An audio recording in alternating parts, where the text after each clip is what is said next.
So Jai Hind everyone, let us start the polity for AFCAT. So इस lecture में हम लोग पॉलिटी के जितने भी इंपॉर्टेंट टॉपिक्स हैं उनको कवर करने वाले हैं as far as AFCAT exam is concerned, right. तो पॉलिटी क्यों है और इसकी कोर डेफिनेशन क्या है, कॉन्स्टिट्यूशन क्या है, ये कहाँ से आया, इसका बैकड्रॉप क्या है, ये सारी चीज़ें हम लोग यहाँ पे डिस्कस करेंगे and then eventually we will move on to different parts of the Indian constitution, right. तो जब हम डेफिनेशन की बात करते हैं तो what exactly is constitution? It is the supreme law of the land, right. किन लॉज के थ्रू हमारी इस टेरिटरी, हमारी इस कंट्री इंडिया यानी कि भारत को रूल किया जाता है, राइट।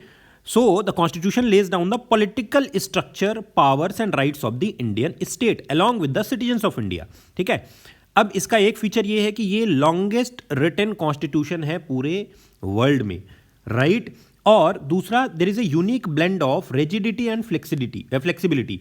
सो नाउ अगर हम इंडियन कॉन्स्टिट्यूशन की बात करेंगे तो कुछ मायनों में ये रिजिड है, यानी कि उसको कोई भी चेंज नहीं कर सकता है। For example major provisions of fundamental rights, right, कुछ पार्ट्स में बहुत ही ज़्यादा रिजिड है और कुछ जगह पे बहुत ज़्यादा फ्लेक्सिबल है, यानी आसानी से आप अमेंडमेंट्स भी कर सकते हैं। तो ये इंडिया के कॉन्स्टिट्यूशन की खूबसूरती है कि ना तो आप इसको कंप्लीटली फ्लेक्सिबल बोल सकते हो, ना ही कंप्लीटली रिजिड बोल सकते हो, and it is basically a mix of both rigidity and flexibility.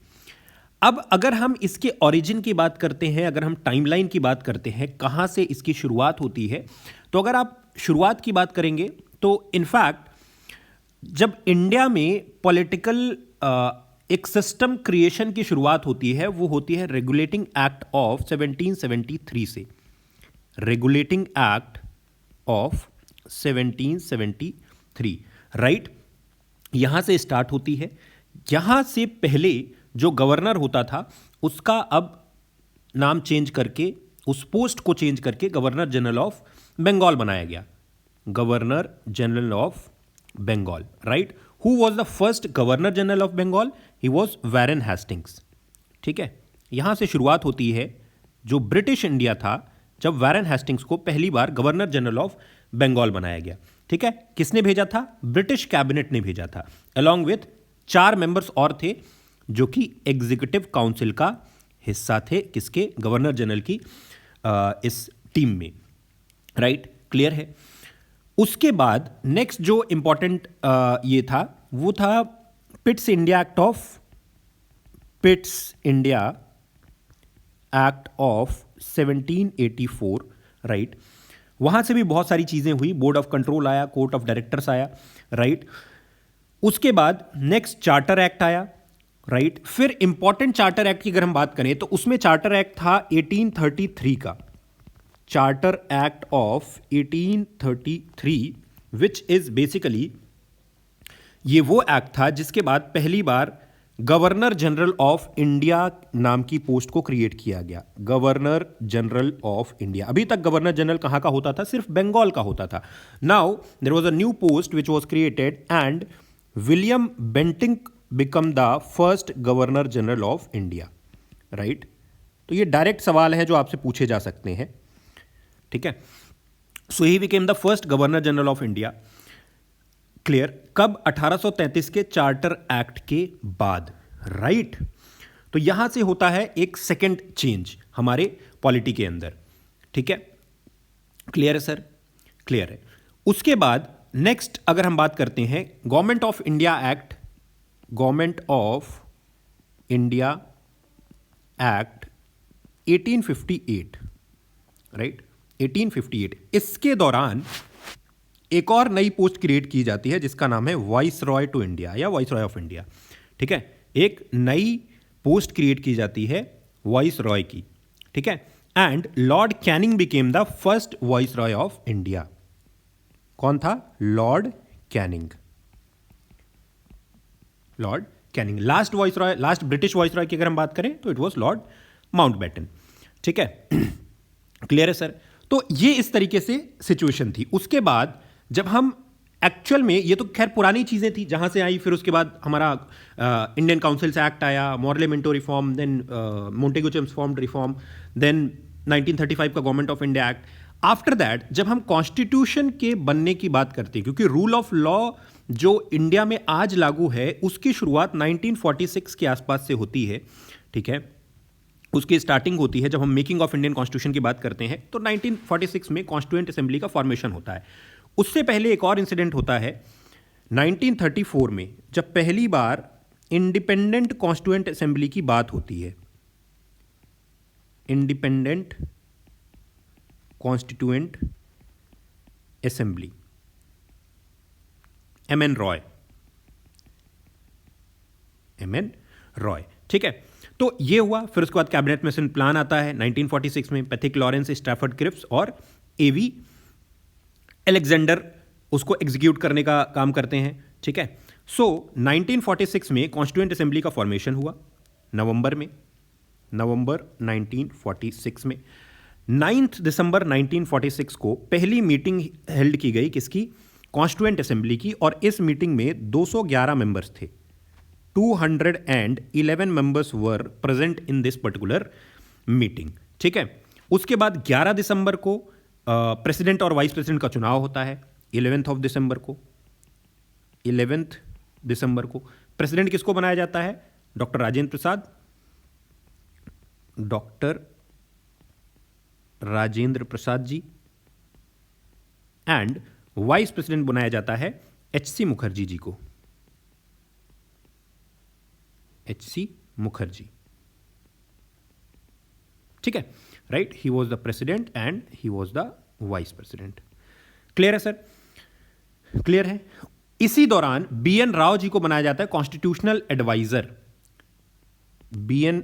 Rao was made constitutional adviser. Clear है?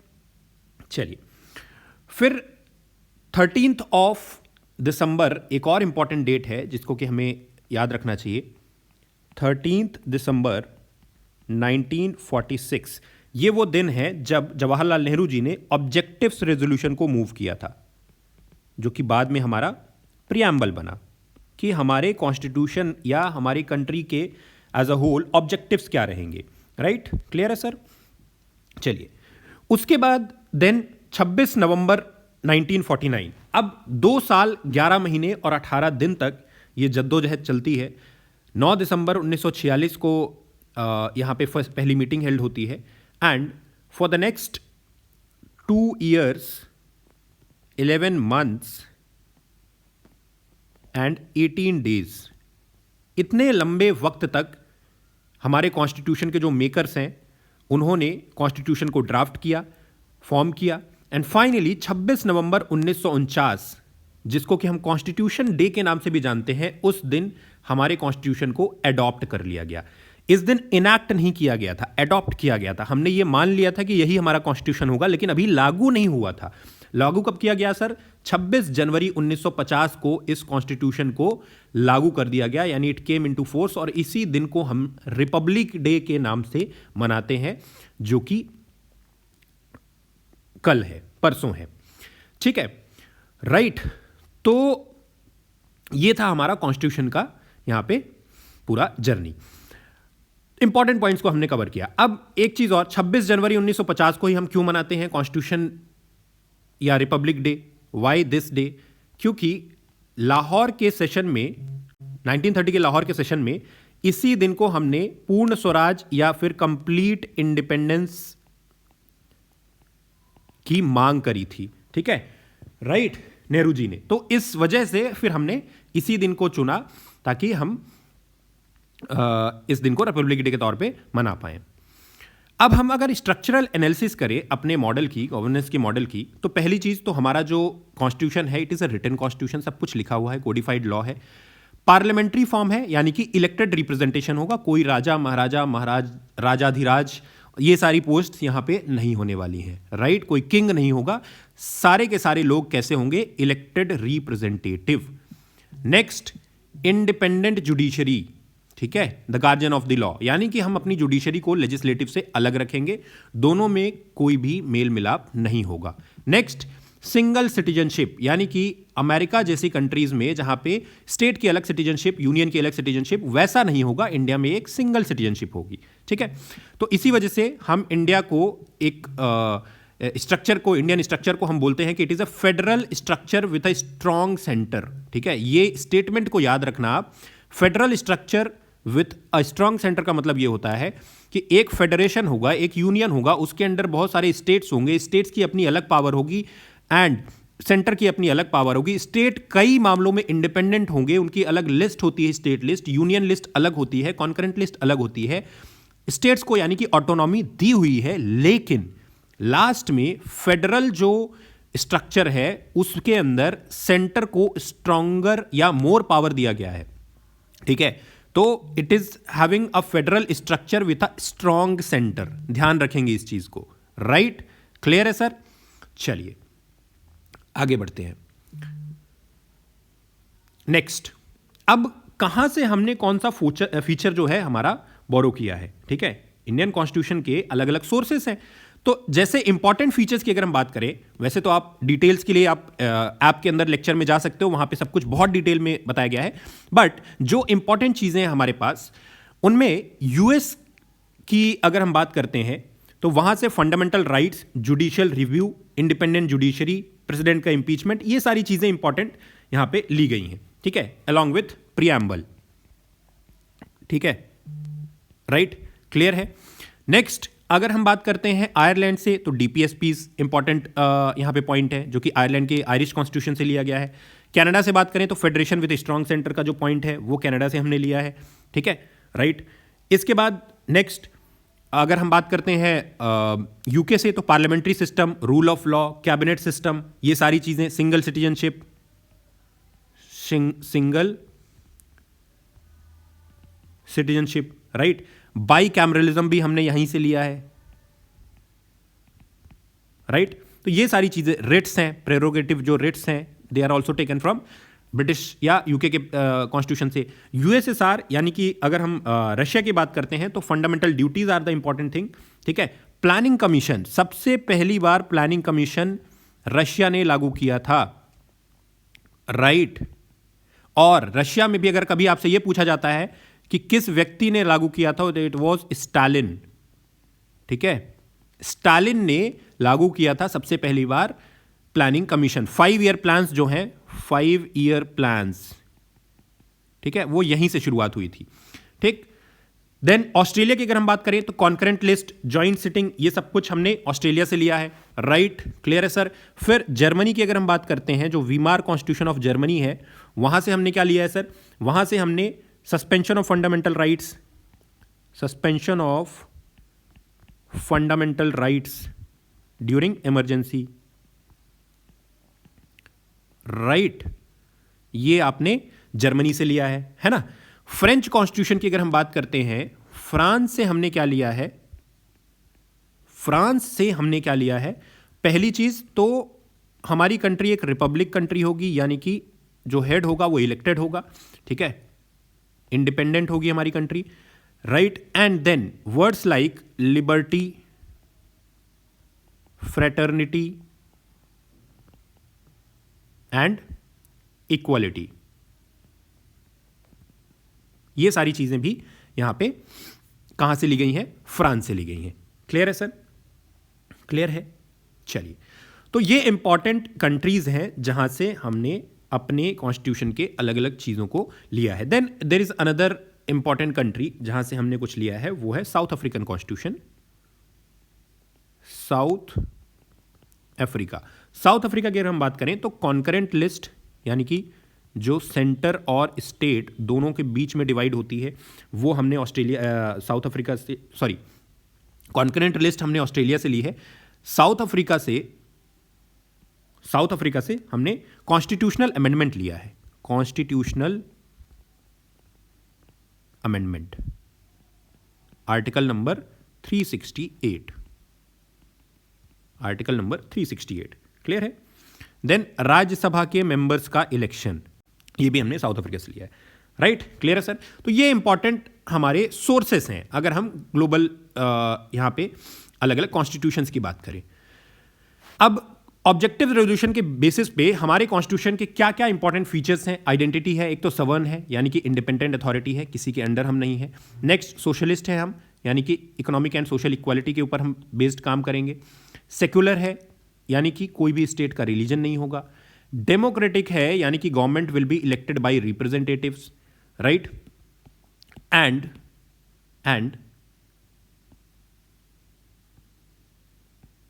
The last one, we are republic यानी elected head of the state होगा, राइट। ऐसा नहीं कि किसी को भी हमने बना दिया। अब इसमें 42nd कॉन्स्टिट्यूशनल अमेंडमेंट एक्ट जो 1976 में आया था, इसमें 3 स्पेसिफिक वर्ड्स को हमारे प्रियम्बल में जोड़ा गया था, जो कि सोशलिस्ट, सेक्युलर और इंटीग्रिटी थे। ये तीनों वर्ड्स 42nd कॉन्स्टिट्यूशनल अमेंडमेंट के बाद ऐड किया गया था, और इस कॉन्स्टिट्यूशनल अमेंडमेंट को हम मिनी कॉन्स्टिट्यूशन भी बोलते हैं, मिनी कॉन्स्टिट्यूशन, ठीक है, क्योंकि इसने बेसिक स्ट्रक्चर को ही और ज्यादा स्ट्रेंथन किया था हमारे कॉन्स्टिट्यूशन के, राइट सर। चलिए अब अगर हम ऑब्जेक्टिव्स की बात करें तो प्रियम्बल हमारा जो है वो देश के नागरिकों के लिए क्या प्रॉमिस करता है? सबसे पहले जस्टिस, किस टाइप का justice? Social, economic and political. दूसरा लिबर्टी, किस चीज की liberty? Of thought, expression, belief, faith and worship. Next equality, किस चीज में equality sir? Status and opportunity. And then fraternity develop करना, किस चीज की fraternity? Assuring the dignity of the individual and unity of the nation. एक important चीज ये है कि प्रियम्बल जो है वो इन्फोर्सिएबल नहीं है कोर्ट ऑफ लॉ में। प्रियम्बल को बेस रखते हुए आप इसको फोर्सफुली लागू नहीं करवा सकते हैं, ठीक है, क्लियर है। अब इंडियन यूनियन के फाउंडेशन की हम बात करते हैं, ठीक है। जब हम हमारे कॉन्स्टिट्यूशन की बात करेंगे तो we have the lengthiest written constitution, जिसके अंदर बहुत सारी चीजें हम इंक्लूड करते हैं। तो इसी तरीके से पार्ट 1 की जब हम बात करते हैं, पार्ट 1 एंड पार्ट 2, हमारे कॉन्स्टिट्यूशन में अलग अलग पार्ट्स हैं, मोर देन 20 पार्ट्स हैं। तो जब हम अलग अलग पार्ट्स की बात करते हैं, राइट, तो पार्ट 1 एंड पार्ट 2 में क्या है? इंडियन यूनियन, उसकी टेरिटरी और सिटीजनशिप, ठीक है, right. Part 1 and part 2 of the Indian constitution. तो सबसे पहले टेरिटरी कहां है? पार्ट 1 जो है वो डिफाइन करता है कि इंडिया है क्या, what is India, right. India क्या है, उस इंडिया को हम कैसे समझ सकते हैं, राइट, क्लियर है। तो वो है हमारा किसके अंदर? पार्ट 1 के अंदर, राइट सर। चलिए, यूनियन एंड इट्स टेरिटरीज, ठीक है। नाउ कंस्ट्रक्टिंग द पार्ट 1 के अंदर कंस्ट्रक्टिंग द यूनियन, और फोकस किस पे है? Geography and power. इंडिया की ज्योग्राफी क्या है, कहां कहां तक इंडिया का एक्सटेंट है, ठीक है, एंड वेयर इज इंडिया, उसका ज्योग्राफिकल जो आइडेंटिफिकेशन है मैप में, वो आप कैसे करोगे या ग्लोब में कैसे करोगे, राइट। एंड पार्ट 2 जो है वो किसके बारे में डिसाइड करता है? वो बताता है सिटीजनशिप के बारे में, कि कौन इंडियन है, कौन इंडियन बन सकता है, कौन इंडियन नहीं है। ये बेसिकली पार्ट 2 यानी सिटीजनशिप वाले पार्ट में हमने डिस्कस किया हुआ है, ठीक है।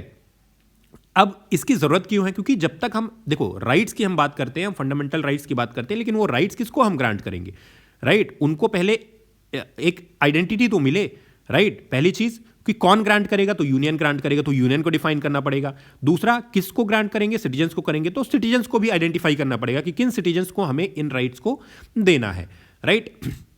अब सबसे पहले बात करते हैं आर्टिकल नंबर 1।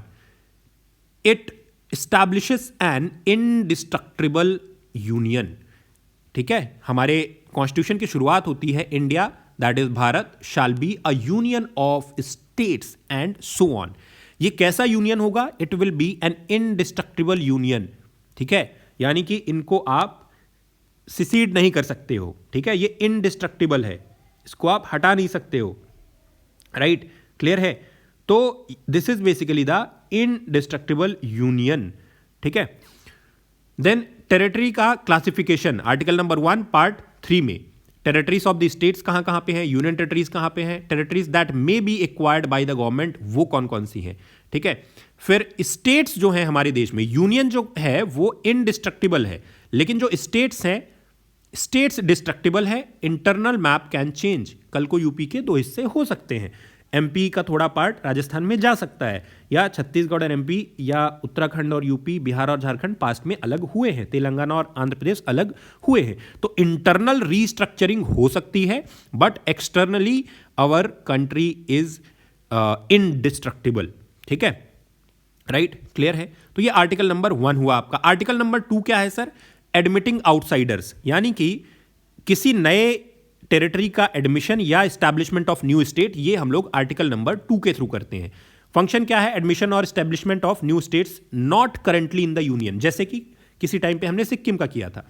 ठीक है, फॉरेन टेरिटरीज जो इंडिया को ज्वाइन कर सकती हैं, या एग्जाम्पल के तौर पे इंटीग्रेशन ऑफ सिक्किम है 1975 में। एंड ये भी याद रखना, Sikkim became the 22nd state of India, 22वां स्टेट बना था। ये पहला ऐसा ऑपरेशन था जो हमारी रिसर्च एंड एनालिसिस विंग ने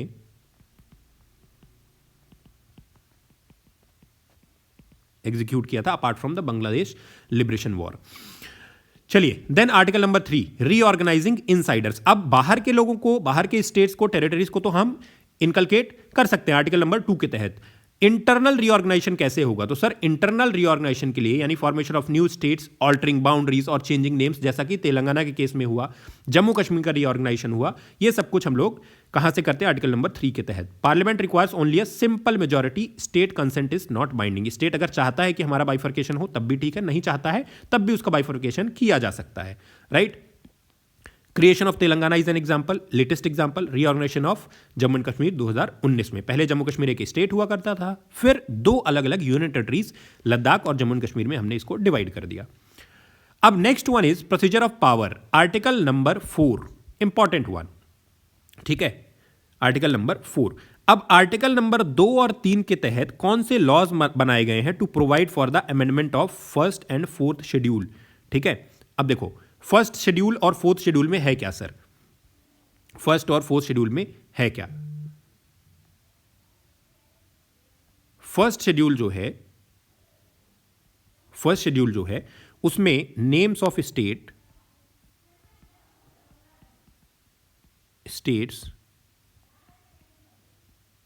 एंड यूनियन टेरिटरीज। ठीक है, और जब हम 4th शेड्यूल की बात करते हैं तो 4th शेड्यूल के अंदर नंबर ऑफ सीट्स एलोकेटेड इन राज्यसभा की हम बात करते हैं। ठीक है, राइट। तो जब भी हम किसी नए स्टेट को रीऑर्गेनाइज करते हैं तो हमें इनमें चेंजेस लाने पड़ते हैं। ठीक है, तो बेसिकली आर्टिकल नंबर 4, इसके अंदर क्या क्या लॉज हैं which are made under article 2 and article 3 to provide for the amendment of 1st and 4th schedule, वो सारे के सारे लॉज आर्टिकल नंबर 4 में डिस्कस किए गए हैं। ठीक है, तो कुल मिला के article number 1, name and territory. ठीक है, India is a union not a federation, indestructible nature है। Then admission of new states, नई फॉरेन कंट्री टेरिटरीज के लिए। Then formation and alteration, article number 3, internal reorganization, parliamentary supreme and supplementary provisions, इसके लिए है article number 4 में, जिससे कि हम 1st और 4th शेड्यूल को चेंज करते हैं। राइट, क्लियर है सर? चलिए आगे बढ़ते हैं। अब बात करते हैं सिटीजनशिप की। नेक्स्ट इज सिटीजनशिप, आर्टिकल्स 5 से लेकर के 11 तक। ठीक है, 7 आर्टिकल्स आर देयर जो कि सिटीजनशिप को डील करते हैं। तो बेसिकली इंडियन आइडेंटिटी क्या है, ठीक है, और किन लोगों को हम इंडियन मान सकते हैं। ठीक है, तो वो सब कुछ हम part number 2 of Indian constitution में डील करते हैं। ठीक, अब part 2 deals only with citizenship eight the time of commencement, यानी कि 26 जनवरी 1950 की हम बात करते हैं। It does not explicitly govern present day citizenship rule. उसके बाद हमने चेंजेस किए उसमें। ठीक है, राइट। अब सबसे पहले बात करते हैं आर्टिकल नंबर 5 की। राइट, आर्टिकल नंबर 5 की। अच्छा, हम सिटीजन बोलते किसको हैं? What is the definition of citizen? Any person who gets the protection from the law of land. ठीक है, any person who gets the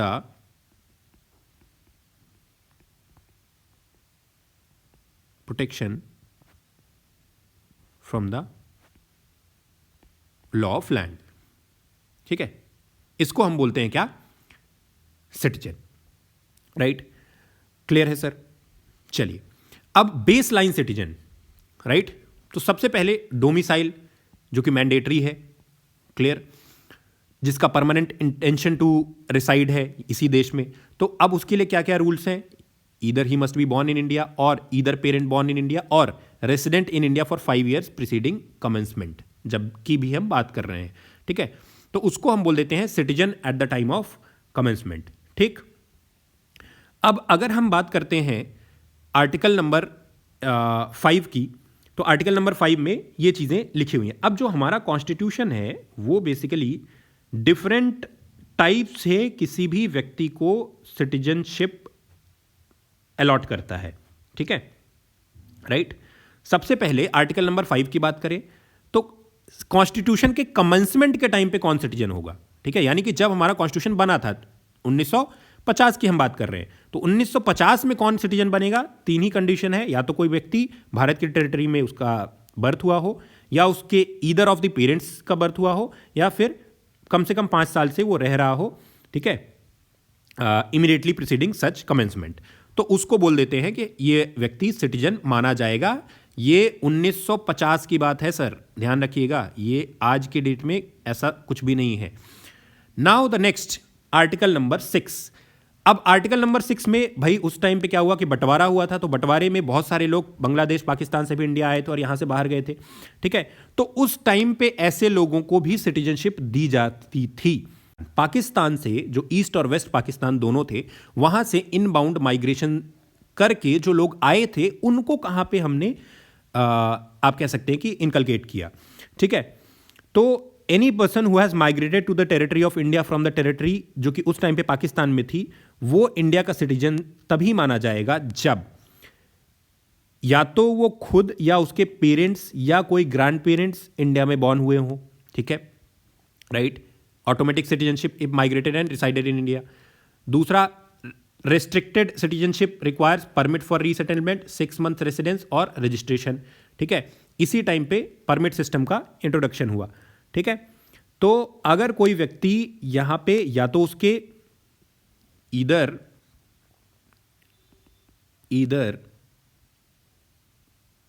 himself, ठीक है, either of his or her parents or grandparents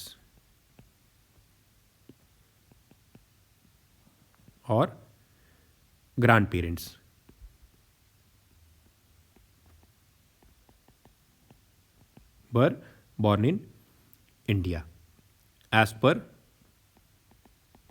government of India act 1935। या तो ये condition हो, और या तो फिर ऐसा हो कि 19 जुलाई 1948 के पहले वो माइग्रेट होकर के आ गए हों, ठीक है, और ऑर्डिनरली इंडिया में रेसिडेंट के तौर पे रह रहे हों, ठीक। अगर कोई व्यक्ति जो 19 जुलाई 1948 के बाद माइग्रेट हुआ है, उसको ही has been registered as a citizen of India, किसके द्वारा? या तो परमिट हो, या 6 month रेसिडेंस हो, या रजिस्ट्रेशन आपको कराना पड़ेगा, ठीक है, तब जाकर के आपको सिटीजनशिप मिलेगी, ठीक, क्लियर। चलिए, तो ये था आपका इनबाउंड माइग्रेशन पाकिस्तान से। अब आउटबाउंड माइग्रेशन की अगर हम बात करें, आर्टिकल नंबर 7 से लेकर के और आगे के लिए, माइग्रेशन टू पाकिस्तान जो आफ्टर 1 March 1947 करेगा, he must have lost the citizenship, ठीक है। अब एक्सेप्शनली अगर वो रिटर्न होता है इंडिया में, तो परमिट ऑफ या परमिट फॉर रीसेटलमेंट के साथ ही हो सकता है, ठीक है। और वो फिर कैसे ट्रीट होगा? He will be eligible for citizenship and treated as post July 1948 migrant, ठीक है। तो या तो वो पहले अगर पाकिस्तान चला गया है और वापस से आया है, तो उस केस में फिर आपको शुरू से ही वो प्रोसेस करना पड़ेगा, ठीक है। तो any person who has after the 1st day of March 1947, इस दिन के बाद इंडिया की टेरिटरी से पाकिस्तान में माइग्रेट हो गया, ठीक है, वो इंडिया का सिटीजन नहीं कहलाएगा, ठीक है, वो इंडिया का सिटीजन नहीं कहलाएगा।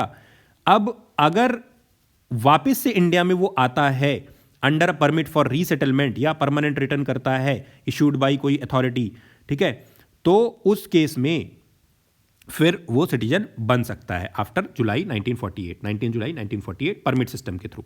ठीक है, तो ये उन लोगों के लिए था जो 1 मार्च 1947 से पहले पाकिस्तान चले गए थे और बाद में फिर इंडिया आए हैं। ठीक है, next article number 8, any person who और ईदर ऑफ हुज पेरेंट्स और any of whose grand parents were born in India as defined in government of India act 1935, और जो ऑर्डिनरली इंडिया में रिसाइड कर रहा है, किसी कंट्री में रिसाइड कर रहा है जो आउटसाइड इंडिया है, ठीक है, वो तभी इंडियन सिटीजनशिप उसको मिलेगी if he has been registered as a citizen of India by the diplomatic और consular representative of India in the country. ठीक है, अगर जिनको कि हम पर्सन्स ऑफ इंडियन ऑरिजिन बोलते हैं, ठीक है, तो they are eligible for citizenship if registered with the Indian diplomatic mission.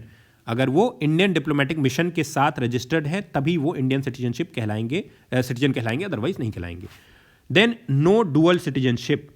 ठीक है, राइट, अगर कोई व्यक्ति किसी और कंट्री की सिटीजनशिप ले लेता है तो इंडियन सिटीजनशिप ऑटोमेटिकली क्या हो जाएगी, कैंसिल आ जाएगी, यानी कि कैंसिल हो जाएगी। India does not allow the dual citizenship. तो आर्टिकल नंबर 9 ये गवर्न करता है that India will not have the dual citizenship system.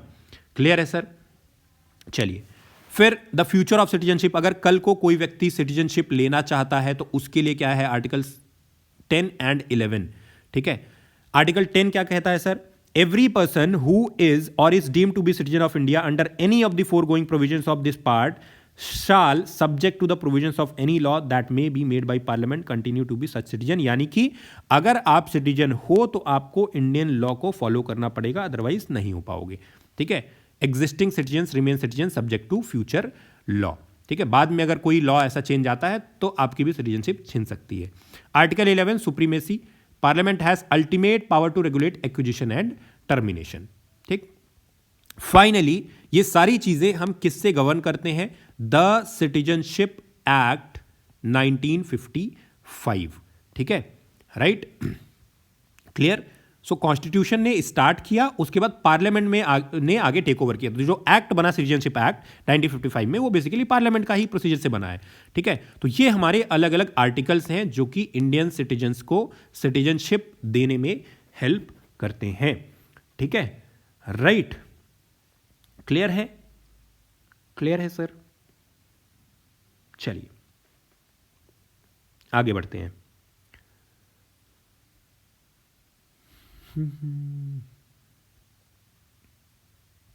Next,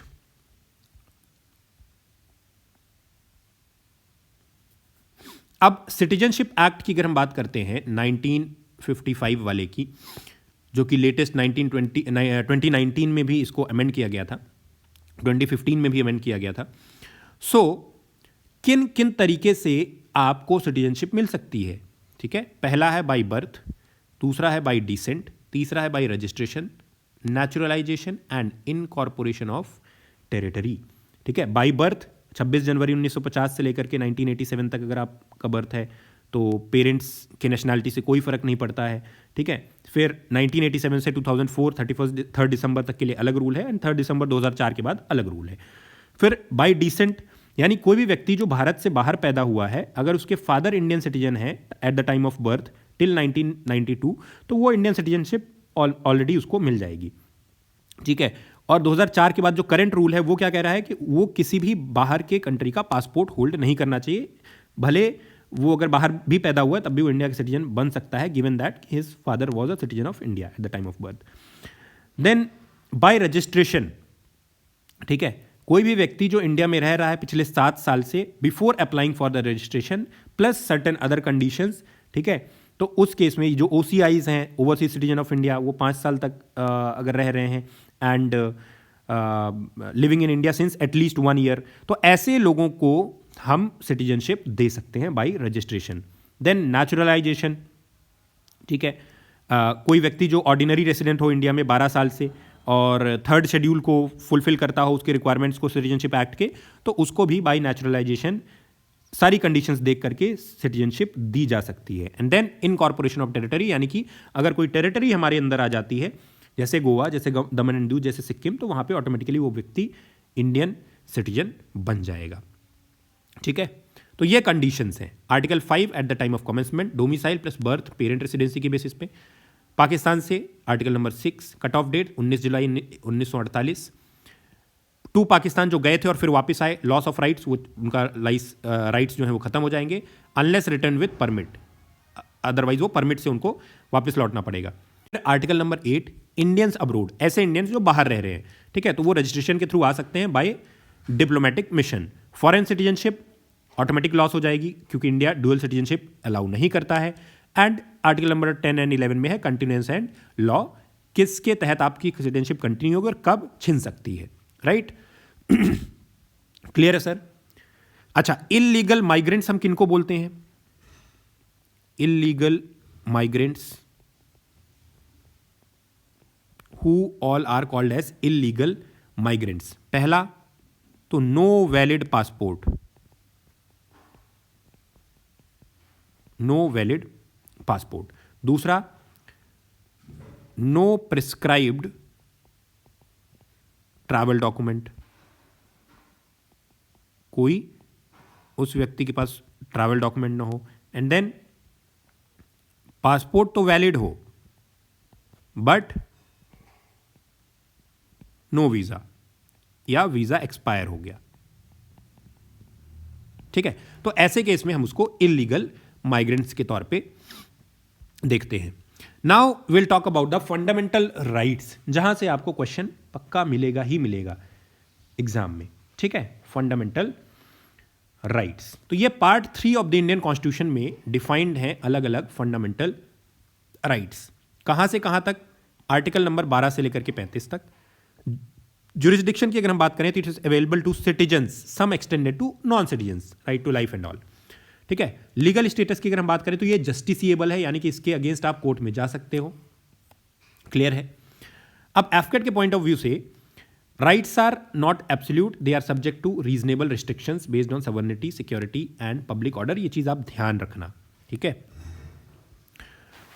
सबसे पहला 6 फंडामेंटल राइट्स है। Right to equality, right to freedom, right against exploitation, right to freedom of religion, cultural and educational rights and right to constitutional remedies. अब इसमें से सबसे पहला right है right to equality. Right to equality, right, ये कहां से कहां तक है सर? आर्टिकल्स 14 से लेकर के 18 तक। 12 और 13 में हम लोग डिफाइन करते हैं, स्टेट को डिफाइन करते हैं, फंडामेंटल राइट्स को। ठीक है, उसके बैकड्रॉप को। नाउ आर्टिकल नंबर 14 से शुरू हो जाता है right to equality. Right, article 14 क्या बोलता है? Equality before law and equal protection of law, सबको इक्वल प्रोटेक्शन मिलेगा। Article 15 provision of discrimination on the basis of caste, creed, religion, race, gender and so on. ठीक है, right. Then equality of opportunity in public employment, ये article 16 है। Article 17 है abolition of untouchability. Article 18 है abolition of titles, military हो या academic, ये exceptions हैं। ठीक है, राइट। तो आर्टिकल 14 कई बार पूछा जाता है और ये बहुत इंपॉर्टेंट भी है, हालांकि आर्टिकल्स ये सारे ही इंपॉर्टेंट हैं। तो ये सारे के सारे आर्टिकल्स हैं जो कि आपको यहाँ पे राइट टू इक्वालिटी के अंदर मिलते हैं। Next, right to freedom, articles 19 to 22। Freedom किस चीज़ का? स्पीच एंड एक्सप्रेशन का, असेंबली का, पीसफुल असेंबली का, एसोसिएशन बनाने का, प्रोफेशन चूज करने का, मूवमेंट का, रेसिडेंस का, ये सारे फ्रीडम्स आपको मिले हुए हैं। ठीक है, तो अब आर्टिकल 19 की अगर हम बात करें तो article number 19 protection of certain rights regarding freedom of speech. अब इसमें रीजनेबल रिस्ट्रिक्शंस हैं, इसमें भी देयर आर रीजनेबल रिस्ट्रिक्शंस। ऐसा नहीं है कि कोई भी कुछ भी बोल सकता है। ठीक है, आपको within the framework of Indian constitution ही बात करना पड़ेगा। राइट, क्लियर है सर? चलिए, तो दिस इज आर्टिकल नंबर 19। ठीक, 20 और 21, 22 की बात करें तो protection against arbitrary arrest as far as article 20 is concern. ठीक है, आर्टिकल 20 इज कंसर्न, तो इसमें यह होता है कि आपको कन्विक्शन ऑफ ऑफेंसेस के मामले में प्रोटेक्शन मिलेगी।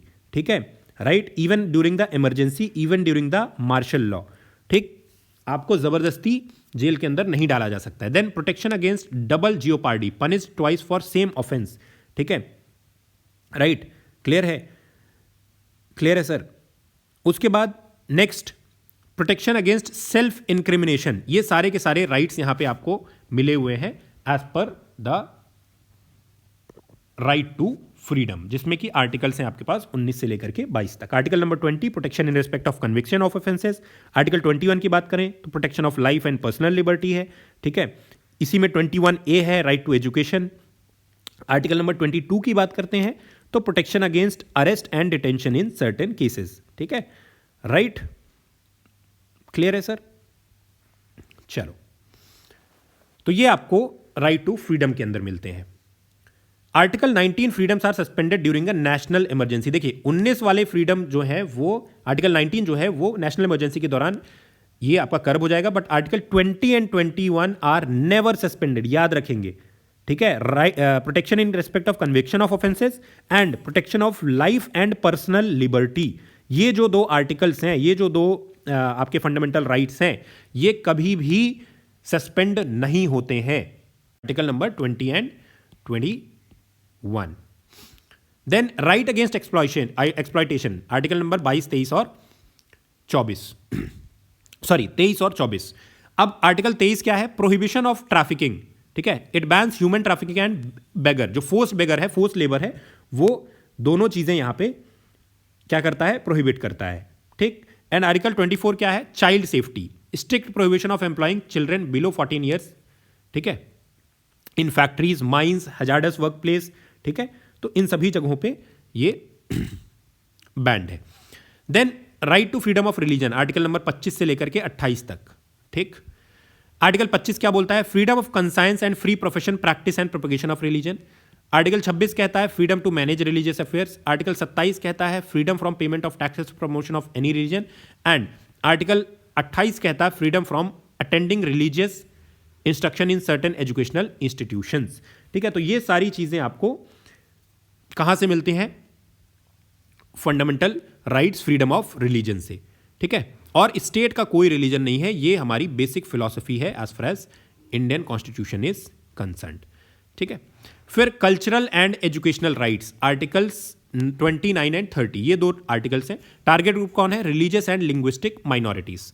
मेन ऑब्जेक्टिव क्या है? Preserving the diverse fabric of the nation. अब आर्टिकल 29 क्या बोलता है? Protection of interests of minorities, language के बेसिस पे, स्क्रिप्ट, कल्चर के बेसिस पे, उनके मतलब लैंग्वेज, स्क्रिप्ट और कल्चर उनके प्रोटेक्ट करना।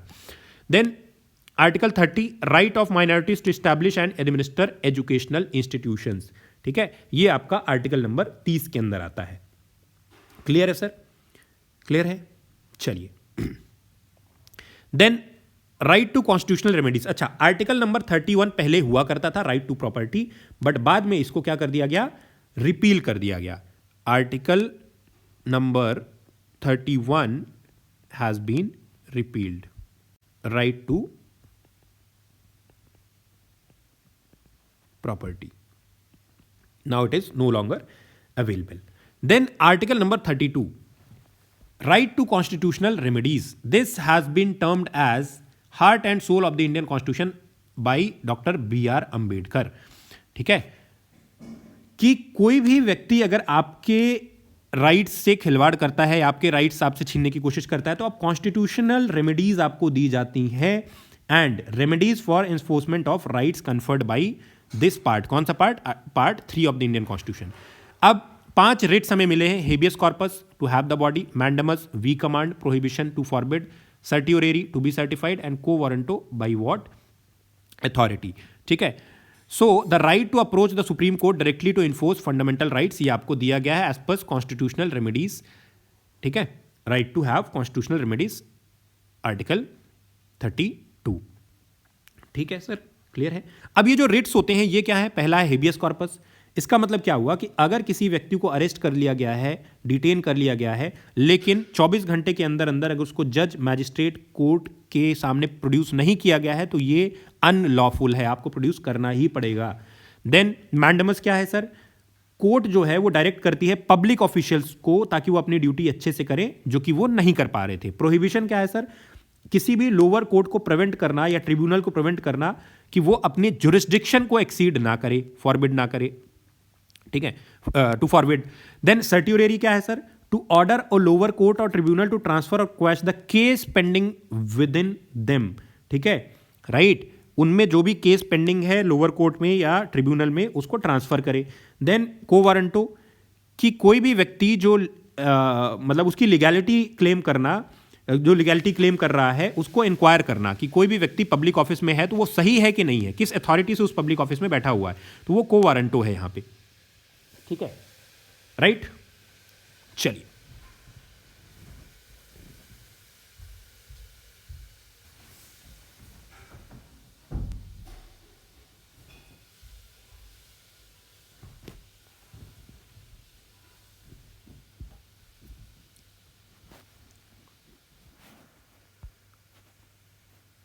नेक्स्ट है directive principles of state policies. ये बेसिकली एक तरीके से फंडामेंटल ड्यूटीज हैं किसकी, स्टेट की, यानी कि सरकार की फंडामेंटल ड्यूटीज हैं, डीपीएसपीज, ठीक है, directive principles of state policy, right, clear. कहां पे ये दी गई हैं, part 4 of the Indian constitution from articles 36 to 51। कहां से हमने लिया है, बोरो किया है, आयरलैंड आयरिश कॉन्स्टिट्यूशन से बोरो किया है। क्या इसका गोल है, to establish a welfare state. अब इंडिया में जो भी पॉलिसी बनेगी, जो भी सरकार काम करेगी, तो सरकार को कौन कौन सी चीज़ों को ध्यान में रख करके ये काम करना है, ये बेसिकली डीपीएसपीज में मेंशन्ड है, directive principles of state policies, ठीक है। अब जो फंडामेंटल राइट्स होते हैं ये जस्टिसिएबल है, यानी एनफोर्सिएबल है। कुछ फंडामेंटल राइट्स सिटीजन्स के अगेंस्ट मिलते हैं, कुछ सिटीजन्स और स्टेट दोनों के अगेंस्ट मिलते हैं, यानी फंडामेंटल राइट्स अगर आपके छीने जा रहे हैं तो आप कोर्ट में जा सकते हो, but DPSP are non justiciable. ये मोरल ऑब्लिगेशंस हैं and they are not enforceable in court. यानी सरकार को बोला जाता है कि जब आप कोई भी पॉलिसी बनाओगे तो आपको गरीबों का ध्यान रखना है, लेकिन अगर सरकार गरीबों का ध्यान नहीं रखेगी तो उसके अगेंस्ट आप सरकार को कोर्ट में नहीं घसीट सकते हो, ठीक है। तो this is basically the meaning of non justiciable, right. अब की डायरेक्टिव्स की अगर हम बात करते हैं तो क्या क्या इंपॉर्टेंट चीजें हैं डीपीएसपी की लिस्ट में, equal pay for equal work, man और वुमेन दोनों को, free legal aid to the poor, organisation of village panchayat article 40 है, protection of the environment and wild life है, प्रमोशन ऑफ एजुकेशन है, राइट, ये सारी चीजें हैं। फिर यूनिफॉर्म सिविल कोड आर्टिकल 44 जो कि डील करता है, it corresponds to the uniform civil code, जो कि अगेन यहां पे किसका पार्ट है, that is also the part of directive principles of state policies, ठीक है, राइट सर, क्लियर है। आगे बढ़ते हैं। अब ये प्रिंसिपल्स जो होते हैं ना, ये कई पार्ट में डिवाइड करते हैं, कुछ को हम गांधीयन प्रिंसिपल्स बोलते हैं, कुछ को हम सोशलिस्ट प्रिंसिपल्स बोलते हैं और कुछ को हम लिबरल इंटेलेक्चुअल प्रिंसिपल्स बोलते हैं। तो अलग अलग प्रिंसिपल्स के ऊपर ये काम करते हैं जो डीपीएसपीस हैं, राइट, क्लियर है। चलिए अब इनके अंदर कुछ इंपॉर्टेंट आर्टिकल्स जो हैं डीपीएसपीस के, उनको भी हम लोग डिस्कस कर लेते हैं। जैसे एक तो आर्टिकल नंबर 36 है इटसेल्फ, जो पहला आर्टिकल है, ठीक है। ये क्या करता है, ये डिफाइन करता है स्टेट को। स्टेट क्या है, स्टेट के दो मीनिंग होते हैं, पहला तो स्टेट का मतलब राज्य, प्रोविंस, और दूसरा स्टेट का मतलब सरकार भी होता है, ठीक है। तो ये इनफैक्ट एक सवाल भी पूछा जा चुका है आपसे सीडीएस में, प्रीवियस ईयर क्वेश्चन है कि स्टेट के अंदर कौन कौन इंक्लूडेड है। स्टेट के अंदर यानी सरकार हम किसको मानते हैं, स्टेट हम किसको मानते हैं, ठीक है। तो स्टेट के अंदर क्या क्या चीजें हैं, एक तो government of India, right, then parliament of India, then जो पूरा एग्जीक्यूटिव है, लेजिस्लेटिव है, ठीक है, गवर्नमेंट ऑफ स्टेट है, लेजिस्लेटिव ऑफ स्टेट है, ठीक है, लोकल अथॉरिटीज हैं, right, municipalities, panchayat, district board, improvement trust, ठीक है, एंड देन पब्लिक अथॉरिटीज। ये सब कुछ मिला के कौन है, सब कुछ मिला के सरकार है, सिस्टम है, जिसको हम सिस्टम बोलते हैं, ठीक है, राइट। फिर आर्टिकल 37 क्या बोलता है कि ये जो प्रोविजंस हैं ये किसी कोर्ट के द्वारा इन्फोर्सिएबल नहीं है, ठीक है। इस तरीके से आर्टिकल 38 है, वेलफेयर को प्रमोट करने के लिए बोलता है, ठीक है। फ्री लीगल एड है, आर्टिकल 39A है, राइट टू वर्क जो है, टू एजुकेशन है, ये आर्टिकल नंबर 41 है। तो ये अलग अलग आर्टिकल्स हैं जो कि इस तरीके से हमारे देश के नागरिकों को, हम सबको इनफैक्ट मिले हुए हैं। ठीक है, एक और इंपॉर्टेंट आर्टिकल है आर्टिकल 50, याद रखना इसको। आर्टिकल 50 डील करता है कि टू सेपरेट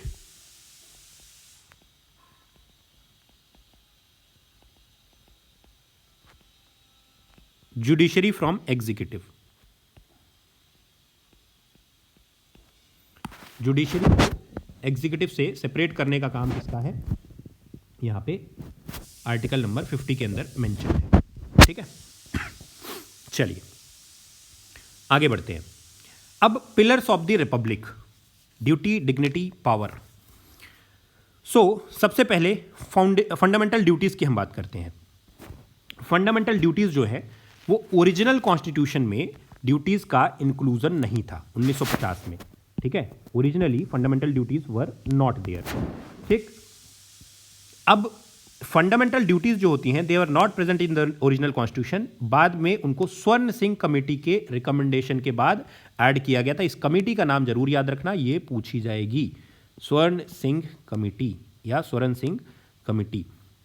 ठीक है, 1976 में 42nd कॉन्स्टिट्यूशनल अमेंडमेंट एक्ट के बाद पार्ट 4A में आर्टिकल 51A इंसर्ट किया गया इन 1976। ठीक है, सोर्स क्या है, यूएसएसआर का कॉन्स्टिट्यूशन।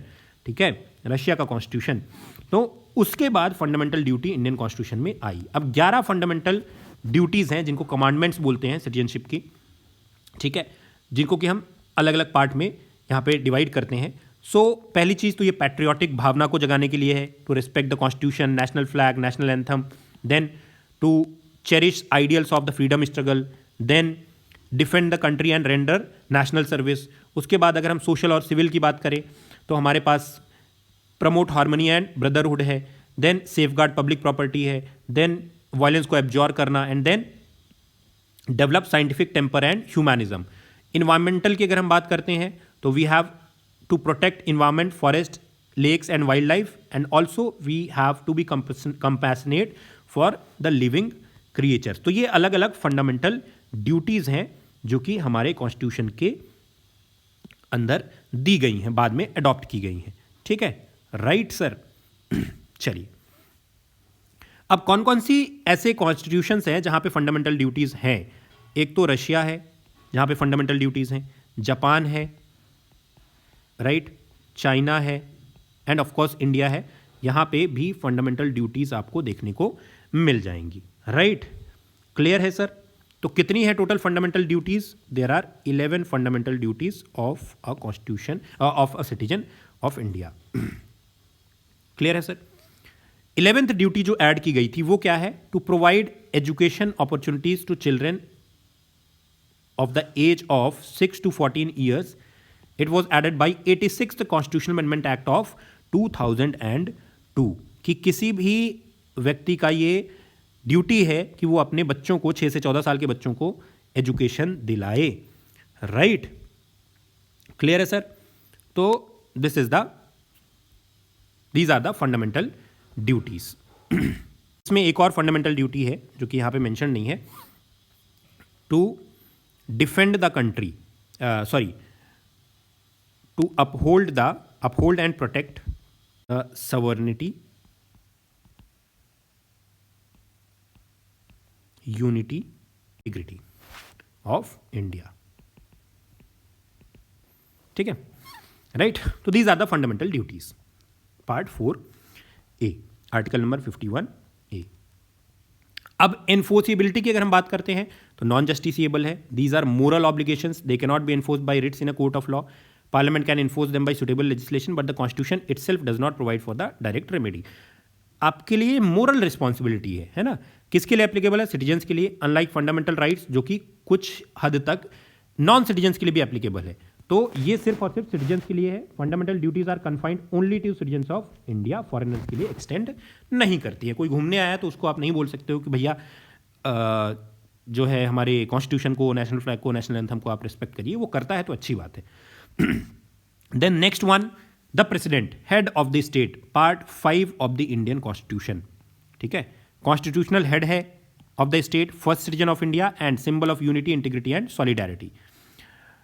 अब ये क्या है, ये नॉमिनल एग्जीक्यूटिव है जिसको हम डी ज्योर हेड भी बोलते हैं। While all executive actions are taken in his name, the real power lies with the council of ministers. तो कहने को नाम किसका होता है, प्रेसिडेंट का, बट एक्चुअल में पावर होती है prime minister along with the council of ministers. अब इलेक्शन प्रोसेस क्या है सर हमारे प्रेसिडेंट साहब का? इनडायरेक्ट इलेक्शन होता है, यानी कि जनता पार्टिसिपेट नहीं करती है। Proportional representation, single transferable vote. इस पे डायरेक्ट क्वेश्चन पूछा जाता है कि मैनर ऑफ इलेक्शन क्या है। कौन कौन इस इलेक्टोरल कॉलेज का हिस्सा होंगे? इलेक्टेड एमपीज कहाँ के, Lok Sabha plus Rajya Sabha. Elected MLAs कहाँ के, स्टेट्स। और कौन कौन सी यूनियन टेरिटरीज, दिल्ली और पुडुचेरी, क्योंकि दिल्ली और पुडुचेरी ही दो ऐसी यूनियन टेरिटरीज है जहां पे क्या है, जहां पे आपको देखने को मिलेगा the Vidhan Sabha. And then electoral, ये मिला करके इलेक्टोरल कॉलेज बनता है। Elected MPs of Lok Sabha Rajya Sabha, elected MLAs of states Delhi and Puducherry. Clear है सर? अब एक्सेप्शंस क्या है? Nominated members of parliament and state assemblies do not participate in the election. जो नॉमिनेटेड मेंबर्स हैं स्टेट की असेंबलीज में, एमएलसीज हैं, या फिर जो लोकसभा राज्यसभा के नॉमिनेटेड मेंबर्स हैं, वो पार्टिसिपेट नहीं करेंगे। ठीक है सर, चलिए इतना क्लियर है। अब क्वालिफिकेशन की बात कर लेते हैं कि प्रेसिडेंट साहब का क्वालिफिकेशन क्या है, टेन्योर क्या है। तो सबसे पहले मिनिमम 35 साल की एज होनी चाहिए, इंडियन सिटीजन होने चाहिए, qualified for election as a member of Lok Sabha, and must not hold any office of profit under government. ठीक है, टेन्योर की बात करें 5 साल का टेन्योर होता है। रेजिग्नेशन किसको देंगे? वाइस प्रेसिडेंट को। री इलेक्शन कितने भी नंबर ऑफ टर्म्स हो सकता है। ठीक है, अब एग्जीक्यूटिव पावर्स क्या क्या है? पहला, prime minister and council of minister को अपॉइंट करना, गवर्नर ऑफ स्टेट्स को अपॉइंट करना, चीफ जस्टिस एंड जजेस ऑफ सुप्रीम और हाई कोर्ट को अपॉइंट करना, and controller and auditor general, attorney general, chief election commissioner, UPSC chairman, इन सबको अपॉइंट करना। Legislative power, summon and prorogues parliament, कभी भी बुला सकते हैं, कभी भी उसको भंग कर सकते हैं। राइट। देन लोकसभा को डिसॉल्व करने का काम।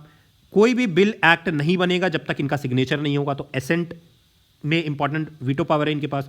Ordinance making power, article 123 when parliament is not in session. अब मान लीजिए कभी ऐसा होता है कि पार्लियामेंट सेशन में नहीं है, उस समय इलेक्शन चल रहे हैं, आचार संहिता लागू हुई है, तो उस वक्त प्रेसिडेंट के पास ये पावर है कि वो कोई भी ऑर्डिनेंस पास कर सकता है, कोई भी रूल बना सकता है, गिवन दैट कि जब पार्लियामेंट दोबारा बैठेगी तो 6 महीने के अंदर अंदर उसको कॉन्स्टिट्यूशनल वैलिडिटी मिलनी चाहिए।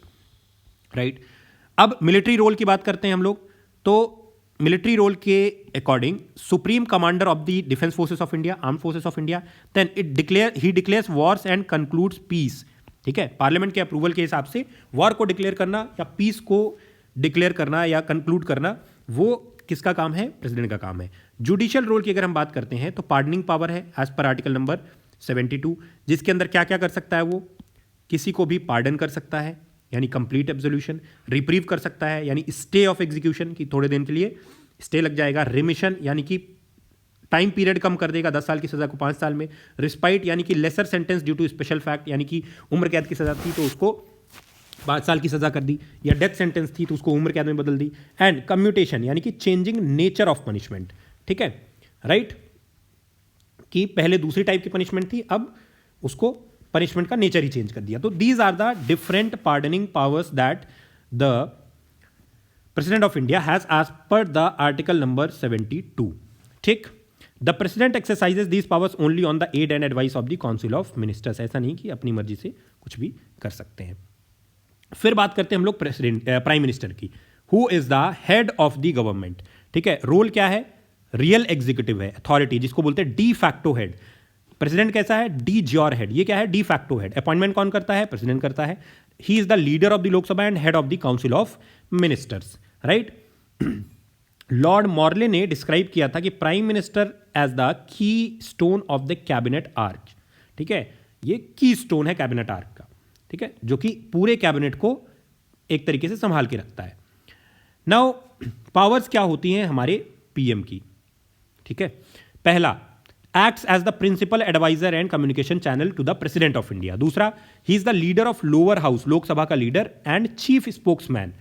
Then पार्लियामेंट में, देन कैबिनेट के लिए he forms the council, allocates portfolios and chairs meetings. जितनी भी मीटिंग्स होती हैं, चाहे वो रेलवे मिनिस्टर हो, फिनेंस मिनिस्टर हो, डिफेंस मिनिस्टर हो, होम मिनिस्टर हो, एग्रीकल्चर मिनिस्टर हो, सिविल एविएशन मिनिस्टर हो, सबके मीटिंग्स को होल्ड करने का काम किसका है? यहाँ पे पीएम का है। Chief crisis manager and representative at international forums. तो इंडिया को रिप्रेजेंट करने का काम कौन करता है? प्राइम मिनिस्टर करता है। ठीक है, he is the pivot around which the entire political machinery revolves, right. Then अब प्राइम मिनिस्टर अकेले तो काम नहीं करता है, प्राइम मिनिस्टर के साथ बहुत सारे लोग होते हैं जिनको कि हम क्या बोलते हैं? They are known as cabinet ministers, जिसमें इंपॉर्टेंट पोर्टफोलियोज होते हैं जैसे कि home, defence, finance, then railway. ठीक है, तो ये सारे के सारे इंपॉर्टेंट पोर्टफोलियोज हैं। ठीक, फिर ये कैबिनेट मिनिस्टर्स होते हैं। देन मिनिस्टर ऑफ स्टेट जो इंडिपेंडेंट चार्ज होते हैं या कैबिनेट से अटैच्ड होते हैं। देन डिप्टी मिनिस्टर जो असिस्टेंट्स होते हैं। तो 3 पार्ट में हम काउंसिल को डिवाइड करते हैं। इसमें कैबिनेट मिनिस्टर सबसे इंपॉर्टेंट होती है, ठीक है, जो कि मेजर रोल प्ले करते हैं। अब अकाउंटेबिलिटी की बात करें एज पर आर्टिकल 75, तो the council is collectively responsible to the Lok Sabha if a no confidence motion is pass the entire government resigns. अगर नो कॉन्फिडेंस मोशन पास होता है यानी कि सरकार के प्रति अविश्वास प्रस्ताव पास हो जाता है, पारित हो जाता है, तो यानी सरकार के पास बहुमत नहीं बचा है, मेजॉरिटी नहीं है और फिर सरकार गिर जाएगी। ठीक है, then ministers hold office during the pleasure of the president. Ministers तब तक ऑफिस होल्ड करेंगे जब तक प्रेसिडेंट चाहेंगे। प्रेसिडेंट अगर चाह ले कि ये नहीं होल्ड करेगा तो वो उसको हटाया जा सकता है। देन अगर हम प्रेसिडेंट और प्राइम मिनिस्टर की बात करें तो प्रेसिडेंट क्या है? Head of state, prime minister head of government है। ठीक है, देश का हेड नहीं है प्राइम मिनिस्टर, वो सरकार का हेड है। देन नॉमिनल एग्जीक्यूटिव यानी डी ज्योर हेड, ये क्या है? रियल एग्जीक्यूटिव यानी डी फैक्टो हेड। फिर सिंबल ऑफ नेशन, ये head of responsibilities. Dignified part of constitution president and he is efficient part of constitution. तो ये बेसिक डेफिनेशन या बेसिक डिफरेंसेस है यहाँ पे प्रेसिडेंट और प्राइम मिनिस्टर में। अब कौन कौन से क्वेश्चंस जो है एफकैट में आपसे यहां से पूछे जा सकते हैं? फंडामेंटल ड्यूटीज 11 हैं, कौन कौन सी हैं? Article 51A part 4A। ठीक है, then source USSR, Soviet constitution से। आर्टिकल 123 क्या है? Ordinance making power. Article 75 collective responsibility Lok Sabha, minimum age 35 साल। ठीक है, प्राइम मिनिस्टर के लिए मेटाफर क्या यूज करते हैं? डी फैक्टो हेड या रियल एग्जीक्यूटिव। ठीक है, फिर बात करते हैं हम लोग Indian polity and international governance framework की। ठीक है, राइट। अब बेसिकली जो लेजिस्लेटिव स्ट्रक्चर हमारा है, कॉन्स्टिट्यूशनल सेफगार्ड्स हैं, ग्लोबल पोजिशनिंग है, उसकी बात करते हैं। ठीक है, राइट। तो सबसे पहले जो हमारा पूरा कॉन्स्टिट्यूशन है वो 3 पार्ट में, मतलब सारी चीज़ों को हम डिवाइड करते हैं। ठीक है, 3 डिस्टिंक्ट ऑपरेशनल पिलर्स। पहला क्या है सर? The legislative core. ठीक है, लेजिस्लेचर हमारा कैसा है? बाई कैमरलिज्म है और पार्लियामेंट्री सिस्टम है। ठीक है, इलेक्टेड होगा यहाँ पे, सारे जो जनता है वो इलेक्ट करेगी। कॉम्पोजिशन इसमें क्या क्या है? Lok Sabha and Rajya Sabha membership. And powers क्या है? Law making, budget approval, executive oversight. ये सारा का सारा काम किसका है? लेजिस्लेटिव का। फिर कॉन्स्टिट्यूशनल सेफगार्ड क्या है? अब कुछ इमरजेंसी मैकेनिज्म्स भी हैं देश के अंदर, जैसे कि national, state and financial emergencies. इसके अलावा बहुत सारी बॉडीज हैं जो कॉन्स्टिट्यूशनल और नॉन कॉन्स्टिट्यूशनल बॉडीज हैं। इलेक्शन कमीशन है, सीएजी है, यूपीएससी है, ठीक है, सीवीसी है, सीईसी है, राइट। तो ये सारे के सारे जो बॉडीज हैं, अटॉर्नी जनरल है, ये क्या करते हैं? Independent institutions for checks and balances हैं, राइट, कि सरकार कुछ भी गलत ना करने पाए। देन क्योंकि अल्टीमेटली हम जो कुछ भी कर रहे हैं वो किसके लिए कर रहे हैं? सिटीजन्स के लिए कर रहे हैं, ना कि किसी सरकार के लिए कर रहे हैं, किसी प्राइम मिनिस्टर के लिए कर रहे हैं। ठीक है, फिर एडमिनिस्ट्रेटिव शेड्यूल्स की अगर हम बात करें तो जो एलोकेशन ऑफ पावर्स है वो बहुत अच्छे से डिवाइड किया गया है। यूनियन के लिए अलग लिस्ट है, स्टेट के लिए अलग लिस्ट है और कॉन्करेंट लिस्ट यहां पे अलग है। ठीक है, राइट। तो ये एडमिनिस्ट्रेटिव शेड्यूलिंग है। फिर जीएसटी का इंटीग्रेशन हो गया, right, unified tax structure. Then India's role and aspiration in global governance, क्योंकि ये भी हमारे देश की सरकार का ही पार्ट है। ठीक है, अब बात करते हैं पार्लियामेंट की, which serves as the supreme legislature of India. ठीक है, अब पार्लियामेंट में 3 पार्ट होते हैं। पहला है president of India, who is the integral component. ये मेंबर नहीं है बट इंटीग्रल कंपोनेंट है। बाय डिफॉल्ट जो भी प्रेसिडेंट होगा वो पार्लियामेंट का पार्ट है। पार्लियामेंट का दूसरा पार्ट क्या है? लोकसभा, जो कि हाउस ऑफ द पीपल या लोअर हाउस भी इसको हम बोलते हैं। And then Rajya Sabha, which is council of state या अपर हाउस। ठीक है, ये भी बोलते हैं। ठीक है, और इसी को हम बोलते हैं बाई कैमरल लेजिस्लेचर, यानी कि एक परमानेंट हाउस है और एक टेम्परेरी हाउस है। यहां पे राज्यसभा जो है ये परमानेंट है और ये टेम्परेरी है। टेम्परेरी का मतलब आइडियल सिचुएशन में हर 5 साल में चेंज होगा, कई बार 5 साल से पहले भी चेंज हो जाता है। ठीक है, अब हाउस ऑफ द पीपल जो है उसके पास एक्सक्लूसिव फाइनेंशियल अथॉरिटी है, यानी कि लोकसभा के पास एक्सक्लूसिव फाइनेंशियल अथॉरिटी है। और ये क्या है? House of the Commons. ठीक, कॉम्पोजिशन की बात करें, मैक्सिमम स्ट्रेंथ 552 हो सकती थी, प्रेजेंट स्ट्रेंथ 543 है। ठीक, टेन्योर 5 साल के लिए होता है, subject to dissolution by president. अगर प्रेसिडेंट चाहे तो इसको डिसॉल्व कर सकता है। की डिफरेंशिएटर क्या है? मनी बिल सिर्फ और सिर्फ इंट्रोड्यूस किया जा सकता है लोकसभा में, राज्यसभा में इंट्रोड्यूस नहीं किया जा सकता है। ठीक है, काउंसिल ऑफ स्टेट्स जो है यानी कि Rajya Sabha, it ensures legislative continuity. ठीक है, ये एक परमानेंट हाउस है, डिसॉल्व नहीं किया जा सकता है। कॉम्पोजिशन की बात करें तो मैक्सिमम स्ट्रेंथ कितनी है? राज्यसभा की 250 है। Vice president of India is the ex officio chairman of Rajya Sabha. ठीक है, और हर 2 साल में 1/3 मेंबर्स रिटायर होते हैं और 1/3 मेंबर्स नए आते हैं। ये भी यहां पे हम ध्यान रखेंगे। तो राज्यसभा के अंदर, जैसे लोकसभा में तो 5 साल में इलेक्शन होता है, राज्यसभा में हर 2 साल में 1/3 मेंबर्स रिटायर हो जाएंगे और 1/3 मेंबर्स नए आएंगे। ठीक है, राइट। अब स्ट्रक्चरल कंपैरिजन अगर हम करते हैं तो लोकसभा टेम्परेरी है, राज्यसभा परमानेंट है, यानी कि राज्यसभा को डिसॉल्व नहीं किया जा सकता जबकि लोकसभा को किया जा सकता है। नेक्स्ट, स्ट्रेंथ मैक्सिमम 552, इधर 250। प्राइमरी पावर मनी बिल का इंट्रोडक्शन, इनके पास स्टेट्स का रिप्रेजेंटेशन, स्टेट से रिलेटेड जितनी भी चीज़ें हैं वो कौन देखेगा? वो देखेगा राज्यसभा। प्रिसाइडिंग ऑफिसर यहाँ पे स्पीकर होता है, यहाँ पे वाइस प्रेसिडेंट जो कि चेयरमैन होता है। राइट, क्लियर है। अब इमरजेंसी प्रोविजंस की बात करते हैं। इंडिया में 4 मेजर आर्टिकल्स हैं, आर्टिकल नंबर 352, 56, 60 और साथ में 65 भी है, बट अभी यहाँ पे हम 3 आर्टिकल्स की बात करेंगे। Article number 52, 56 and 60। ठीक है, पर्पस क्या है नेशनल इमरजेंसी, स्टेट इमरजेंसी और फाइनेंशियल इमरजेंसी का? It is applied strictly during extraordinary situations to protect the sovereignty and integrity of the nation. अब कई बार ऐसा होता है कि भारत देश में या किसी भी देश में इनफैक्ट अगर कोई ऐसी अनफोर्सीन सिचुएशन आ जाती है, कोई वॉर लाइक सिचुएशन आ जाती है या इंटरनल डिस्ट्रक्शन है, तो सवर्निटी और इंटीग्रिटी को प्रोटेक्ट करने के लिए हमारे पास कुछ स्पेशल पावर्स भी हैं, स्पेशल राइट्स भी हैं, जहां पे आपके फंडामेंटल राइट्स सिर्फ आर्टिकल नंबर 20 और 21 को छोड़ करके सब कुछ खत्म हो जाता है। तो ऐसे केस में हम इमरजेंसी प्रोविजंस का इस्तेमाल करते हैं, नेशनल, स्टेट और फाइनेंशियल इमरजेंसी। अब सबसे पहले बात करते हैं आर्टिकल नंबर 352। ये क्या कहता है sir? It addresses threats to national security. इसी को हम नेशनल इमरजेंसी भी बोलते हैं, राइट। किस ग्राउंड पे नेशनल इमरजेंसी लगाई जाती है? वॉर हो गया, एक्सटर्नल एग्रेशन या फिर आर्म्ड रेबेलियन हो गया। ठीक है, राइट। तो सेंटर जो है उसके पास सारी की सारी पावर्स आ जाएंगी, प्रेसिडेंट के पास पावर आ जाएंगी। ठीक है, और सारे के सारे स्टेट्स फिर इसके अंडर आ जाएंगे डायरेक्टली। ठीक, अब सिस्टमैटिक इफेक्ट्स क्या होते हैं? The centre becomes all powerful, fundamental rights may be suspended. आप कहीं पे कुछ भी बोल नहीं सकते, कोई चीज़ पब्लिश नहीं कर सकते, कहीं पे आप इकट्ठा नहीं हो सकते, ये सारे राइट्स आपके फिर वहाँ पे ख़त्म हो सकते हैं। एक्सेप्शन क्या है? पहले भी मैंने आपको बताया था, article number 20 and 21, protection in respect of conviction of offences and protection of life and liberty. ये दोनों चीज़ें आपके पास हमेशा रहेंगी, इनको कभी भी सस्पेंड नहीं किया जा सकता, यानी जिंदा रहने का हक तो हमेशा देगी ना सरकार। तो आर्टिकल 20 और 21 यहाँ पे आपके पास हमेशा रहेंगे। Then mechanism for constitutional and financial breakdown. अब स्टेट इमरजेंसी होती है, दूसरा कॉन्स्टिट्यूशनल इमरजेंसी जिसको बोलते हैं, आर्टिकल 356, इसी को हम प्रेसिडेंट रूल भी बोलते हैं। अब इसमें क्या होता है? गवर्नर डिसाइड करता है, ठीक है, कि किसी भी जगह पे स्टेट के अंदर फंक्शनिंग ब्रेकडाउन हुई है या नहीं हुई है। ठीक है, और कंट्रोल उस स्टेट में किसका हो जाता है? फिर उस टाइम के लिए जब तक इमरजेंसी है सेंटर का कंट्रोल हो जाता है, स्टेट गवर्नमेंट का कोई भी कंट्रोल नहीं रहता है। इसके लिए सेंटर को इंस्ट्रक्ट कौन करता है या हेल्प कौन करता है? गवर्नर करता है।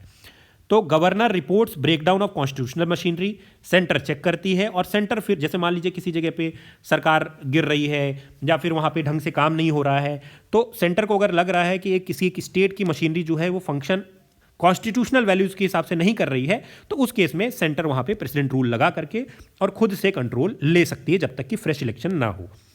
रिजल्ट क्या हो सकता है? गवर्नमेंट फेल हो सकती है, मतलब गिर सकती है, सॉरी, फॉल हो सकती है, और सेंटर जो है कंट्रोल एज्यूम कर लेगा। तीसरा केस है फाइनेंशियल इमरजेंसी, आर्टिकल 360, जो कि आज तक लगा नहीं है, लैटो रेगुलर। ठीक है, threat to financial stability of India, again centre और स्टेट के बीच में है, सेंटर इसमें पावरफुल होता है, स्टेट के फाइनेंसेस को मैनेज करता है।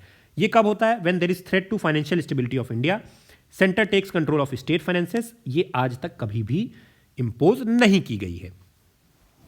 देन आर्टिकल नंबर 324, ये भी एक इंपॉर्टेंट आर्टिकल है, which guarantees the independence of elections. ठीक है, अब इसमें क्या इंपॉर्टेंट इंस्टीट्यूशंस है? पहला तो इलेक्शन कमीशन ऑफ इंडिया है, देन इंडिपेंडेंट कॉन्स्टिट्यूशनल बॉडी है ये इलेक्शन कमीशन, जिसके थ्रू कहीं पे भी अगर इलेक्शन हो रहा है नेशनल लेवल पे या स्टेट के इलेक्शन हो रहे हैं तो इलेक्शन कमीशन पूरा मैनेज करता है, कोई भी सरकार उसमें कोई कंट्रोल नहीं कर सकती है।